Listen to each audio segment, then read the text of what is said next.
these are the two. You might come across that one. This one is, have you ever heard of a mint? A mint. This is, when you chew it, it's good for your sore throat.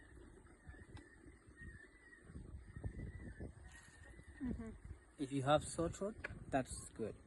And then if you want to dye yourself like Maasai warriors, like they do, have you ever heard of henna? Yeah. Henna? Henna. So henna, and here in the Mara we have African Fuestia plant, which is actually can dye.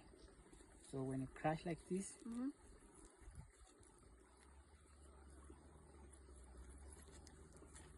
you see? Oh wow, yeah. Wow.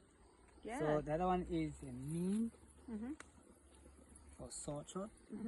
And this one, when it's raining and has lots of water in it, it can die. Yeah. You see now? Yeah, definitely. Giant morning glory, Ipomea species of Hildebrandt. So this one is also medicinal in Maasai. Before they introduce like pesticide, Maasai can crush the leaf, soak for a couple of minutes, like 30 minutes. And this is indigenous Malay. They keep insect called fleas away from lamb and kids. So they dip, wash the cup, tip away the insect. Amazing. Go ahead. This is succulent plant that's also medicinal in Maasai. If you happen to have like joint pain, like you burn the plant and can help reduce the pain or arthritis in the Maasai community. They can habit when they are inactive.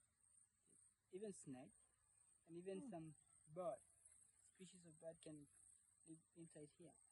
So we frequently see some mongoose around here who live in this like one area, but they are not active when it's not raining or in the morning.